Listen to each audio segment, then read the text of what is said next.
Assalamualaikum warahmatullahi wabarakatuh. Waalaikumsalam warahmatullahi wabarakatuh. Bapak Ibu yang dirahmati oleh Allah Subhanahu wa taala, sambil kita duduk di tempat yang sejuk ini, di depan Bapak Ibu itu ada kubah yang berwarna hijau.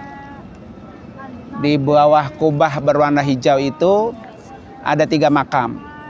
Satu makam Rasulullah, yang kedua makam Abu Bakar As-Siddiq, dan yang ketiga makam Umar bin Khattab.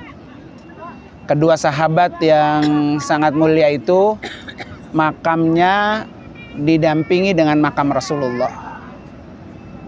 Nah, kalau kita pengen kuburan kita berdampingan dengan kuburan Nabi, jaminannya adalah Nabi menjadi saksi pertama di hadapan Allah.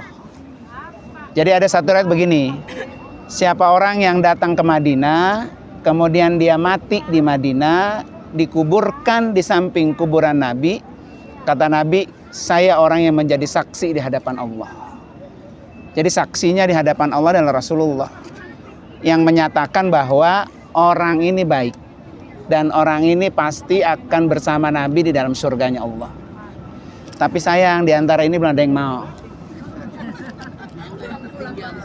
Nah, ya. Nah, sebelah sana, sebelah sana kober no.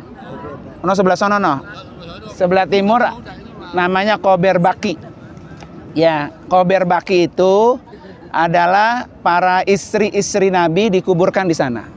Kecuali istri pertama Nabi, yaitu Siti Khadijah, dikuburkan di kota Mekah. Tapi yang lainnya dikuburkan di Baki beserta para putra-putri Nabi dan para sahabat-sahabat Nabi, termasuk Utsman bin Affan.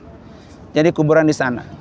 Para ulama-ulama dunia ketika mereka meninggal di Madinah dikuburkan di Baki, ya, bersampingan dengan kuburan Rasulullah Shallallahu Alaihi Wasallam. Nah, para ibu sekalian, itu kuburan Nabi, itu rumah Nabi. Jadi rumah Nabi itu rumahnya Aisyah, ya. Rumah Nabi itu di samping, persis samping Masjid Nabawi. Dulu Masjid Nabawi kecil, ya. Pertama kali Nabi bangun di sini hanya beberapa meter saja. Jadi kalau Bapak Ibu besok masuk ke Raudhah, nanti di tiang-tiang itu, tiang masjid itu ada bacanya Haddu Masjidin Nabi. Ini batasan tiang-tiang batas Masjid Nabi. Nah, itu Masjid Nabi, di sampingnya rumah Nabi, rumah Aisyah.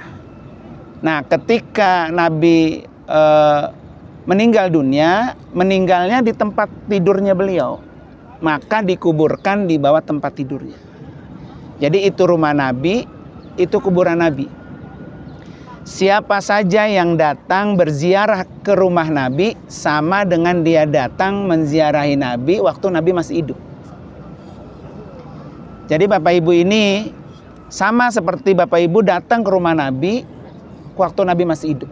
Jadi itu Nabi melihat siapa nih umatnya yang datang berziarah ke rumahnya. Dan alhamdulillah kita, ya, termasuk yang Allah kasih kesempatan. Makanya kata Rasulullah, man zara qabri wajabat lahu syafaati. Siapa orang yang menziarahi kuburanku, wajib bagiku memberikan syafaat kepada orang itu. Nah, kita insya Allah ini akan orang-orang yang mendapatkan syafaatnya Nabi, karena telah datang ke rumah Nabi dan berziarah ke makam Nabi. Nah, karena itu Bapak Ibu sekalian, selama di Madinah itu amalannya banyak-banyak baca sholawat. Terutama nanti ketika Bapak Ibu mendapatkan tasrih, surat untuk bisa masuk ke Raudhah. Biar di Raudhahnya gampang, dikasih waktunya agak lama, maka sepanjang jalan dari hotel menuju Raudhah, amalannya baca apa? Sholawat sebanyak-banyaknya. Karena Raudhah itu antara minbar Nabi khutbah dengan rumah Nabi, di antara itu, itulah yang Nabi sebut Raudhah. Raudhah itu artinya apa? Taman surga. Itu tanah surga. Orang yang pernah ngicek Raudhah, duduk di Raudhah, sholat dan berdoa di Raudhah sama dengan dia duduk di dalam surganya Allah. Karena tanah itu akan menjadi saksi di hadapan Allah. Inilah orang-orang yang telah datang, kata tanah, menduduki tanah surga. Makanya di kota Madinah itu yang direbut-rebut jamaah itu adalah bisa ke Raudhah. Oleh karena itu nanti Bapak Ibu ketika berkesempatan di Raudhah, yang pertama kali diutamakan adalah satu, sholat 2 rakaat aja. Sholat tahiyat masjid ya. Kemudian setelah itu doa. Jangan Bapak Ibu disibukin sama selfie atau dokumentasi. Sehingga akhirnya inti Bapak Ibu masuk ke Raudhah jadi hilang. Nanti kalau udah selesai semua masih ada waktu, silakan untuk berdokumentasi. Ya. Ya, waktunya nggak lama, paling banyak 30 menit. Itu pun kadang-kadang udah diusir. Makanya yang utama sekali Bapak Ibu datang ke Raudhah adalah sholat dan berdoa. Karena itulah tempat yang mustajab untuk kita berdoa. Kita semua pasti punya harapan dan keinginan. Ya, terutama doa yang kita panjatkan diampuni dosa kita. Diampuni dosa kedua orang tua kita. Jadi dengan sebab Bapak Ibu datang ke sini, dosa ibu dihapus, dosa orang tua juga diapain? Dihapus. Dan doakan juga orang-orang yang terdekat kita untuk bisa datang berziarah ke makam Rasulullah SAW. Nah, oleh karena itu Bapak Ibu sekalian, kita sama-sama sampaikan salam. Nanti saya bacain, Bapak Ibu pelan-pelan aja. Karena di sini biasanya suka dilarang, karena polisinya masih ngiter aja. Ya. Setelah itu nggak boleh meminta. Jadi nanti Bapak Ibu cukup sampaikan salam aja, dilarang meminta kepada makhluk walaupun itu Rasulullah. Tapi Rasulullah adalah bukan Tuhan. Rasulullah itu makhluk. Yang kedua, Bapak Ibu sekalian, di situ ada makam Abu Bakar. Abu Bakar itu adalah orang terdekatnya Nabi. Abu Bakar itu adalah sahabatnya, bestinya Rasulullah. Abu Bakar juga adalah mertuanya Nabi. Karena istri Nabi yang paling termuda itu Aisyah. Itu adalah putri Abu Bakar. Abu Bakar adalah orang yang paling benar. Sehingga Abu Bakar terpilih untuk menemani Nabi hijrah dari kota Mekah menuju ke kota Madinah. Sehingga kuburannya diletakkan di samping kuburan Rasulullah. Dan yang ketiga adalah kuburannya Umar bin Khattab. Orang yang paling sayang dengan yatim. Itu adalah Umar bin Khattab. Ya, orang-orang yang sayang dengan yatim, mereka akan seperti ini dengan Rasulullah. Ya, dekat banget sama Nabi. Maka akhirnya bukti cinta sayangnya Umar bin Khattab dengan yatim, didekatkanlah kuburan beliau dengan Rasulullah. Nah, buat kita yang pengen dekat dengan Nabi, tadi adalah seperti Abu Bakar, mengorbankan jiwanya, mengorbankan hartanya untuk dakwah Rasulullah. Ya, nanti akan kita jelaskan perjalanan kita masih panjang nanti di kota Mekah. Kalau kata orang Betawi, Saalaim Gambreng. Nah, banyak nanti akan kita jelaskan. Nggak paham kan Saalaim Gambreng? Ya. Nah, kemudian Bapak Ibu sekalian, ya, ini kota Madinah. Kota Madinah Bapak Ibu, ini disebut tanah haram. Maka disebut Al-Haram juga. Maka Mekah dan Madinah disebut Al-Haramain, 2 tanah haram. Dengan sebab apa? Dengan sebab doanya Nabi. Jadi Nabi dulu waktu disuruh pindah oleh Allah ke Madinah, berat meninggalkan kota Mekah. Enggak mau. Karena beliau sangat cinta dengan Mekah. Mekah itu berkah berkat doanya Nabi Ibrahim. Sehingga kota Mekah menjadi kota yang berkah dan menjadi tanah haram. Nah, ketika Nabi disuruh pindah oleh Allah ke sini, Nabi berdoa, ya Allah jadikan Madinah itu 2 kali lipat keberkahannya dibanding kota Mekah.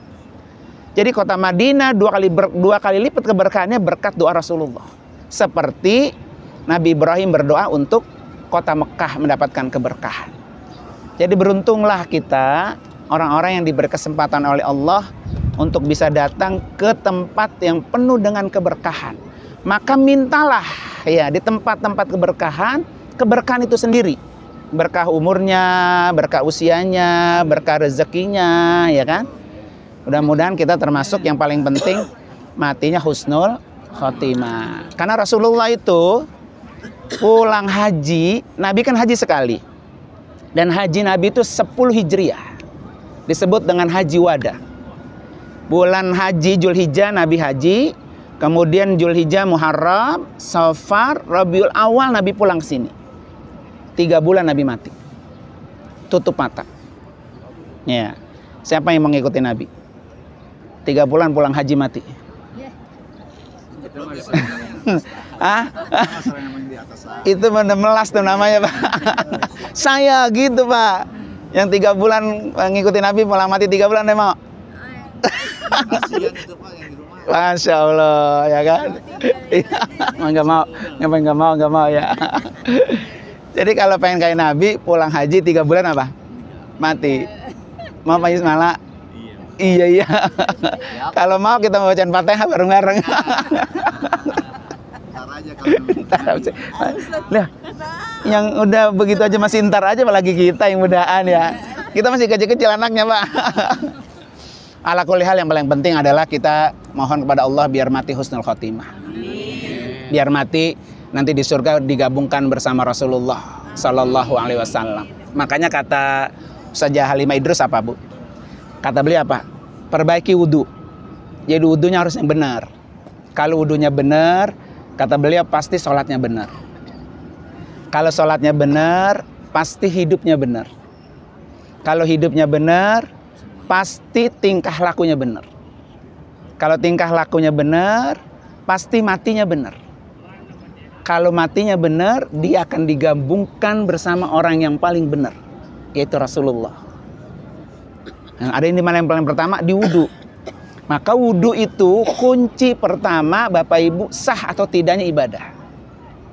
Walaupun sholatnya rajin, umrohnya berkali-kali, udah pernah haji, tapi kalau wudhunya tidak bagus, tidak benar, maka jauh harapan untuk bisa dikumpulkan sama Nabi dalam surga. Oke Bang, sip, matiin.